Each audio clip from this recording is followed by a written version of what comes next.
Si vous étudiez jusqu'en terminale, il y a de fortes chances pour que l'un des chapitres de votre cours d'histoire porte sur la Chine et le monde, ou la puissance chinoise. Ces chapitres m'ont permis personnellement d'en apprendre énormément sur l'histoire chinoise et sur l'évolution économique, militaire et diplomatique du pays au XXe siècle. Un des symboles de cette évolution fulgurante est le développement du spatial. La Chine a en effet réussi à rattraper son retard dans ce domaine-là et a fait en quelques décennies ce que tous les autres ont fait en presque un siècle. Aujourd'hui, nous allons parler de la conquête spatiale chinoise. Le programme spatial de la République populaire de Chine a accompagné l'essor économique très rapide du pays durant les 2 dernières décennies.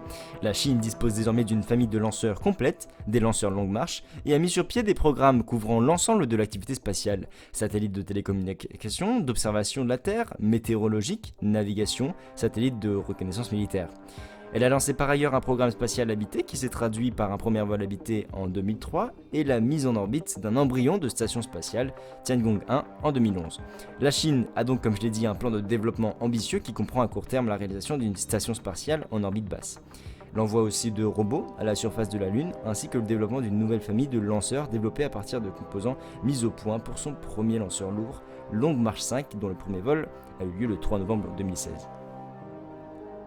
Comme la plupart des autres puissances spatiales, la Chine a commencé par développer des missiles balistiques qui ont par la suite constitué le point de départ pour la réalisation des lanceurs.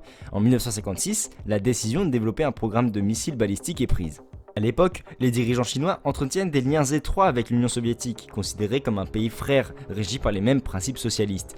Dans le cadre des accords de coopération signés entre les deux pays, l'URSS vend en 1956 des missiles R1, puis cède en décembre 1957 à la Chine la licence de construction du missile à courte portée R2, qui est lui-même une version plus puissante du V2 allemand.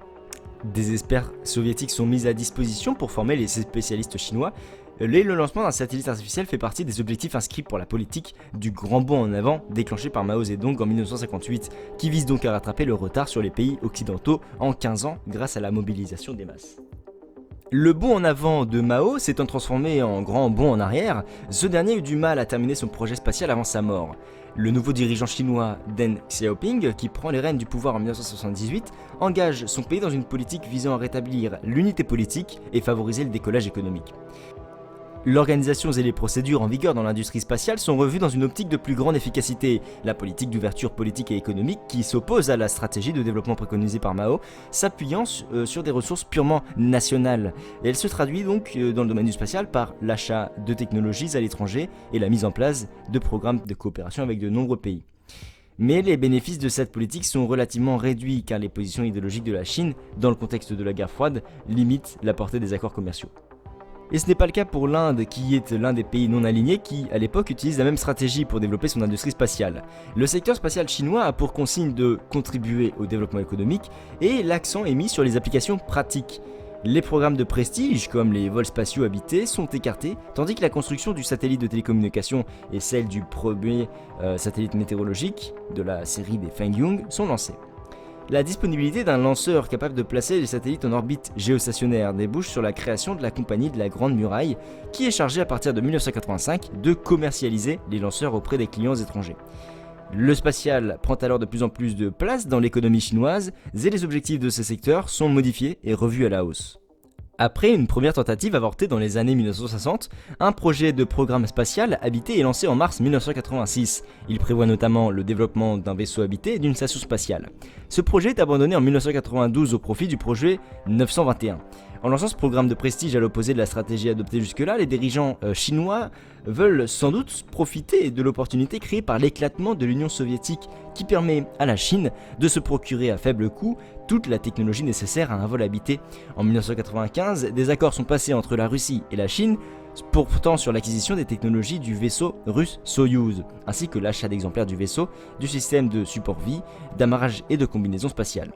Les équipages chinois sont entraînés dans les installations de la Cité des Étoiles à Moscou. Le premier vol du vaisseau spatial sans équipage, Shenzhou 1, a eu lieu le 20 avril 1999 pour le 50e anniversaire de la fondation de la République populaire de Chine. Le 15 octobre 2003, Yang Liehui devient le premier chinois à aller dans l'espace dans le cadre de la mission Soyuz 5, désolé pour la prononciation. La Chine devient la 3e nation spatiale après l'Union soviétique et les États-Unis capable de lancer des hommes dans l'espace. Les autorités chinoises publient pour la première fois en 2000 un livre blanc sur l'activité spatiale chinoise. Celle-ci est subdivisée en 3 domaines: technologie, applications et sciences. Les bénéfices de la coopération et des échanges internationaux y sont mis en avant, tandis que le programme spatial habité y prend une place discrète. Au cours de la décennie, les réalisations du programme spatial chinois continuent à être mises en avant par les dirigeants comme la preuve de la réussite du socialisme chinois. Mais cette image, projetée par le régime essentiellement à usage interne, contribue à susciter une certaine méfiance de la part des autres puissances spatiales qui par ailleurs redoutent la montée en puissance d'un concurrent commercial au coût peu élevé. De manière symbolique, la Chine dépasse en 2011 la première fois les États-Unis par le nombre de lancements dans l'année avec 19 tirs effectués, un seul échec, contre 18 seulement avec un échec également pour les Américains. Les Russes restent toutefois bien devant avec 33 lancements, dont 3 échecs partiels ou totaux. Et c'est ainsi que la Chine se propulse donc sur le podium, et elle est même bien placée.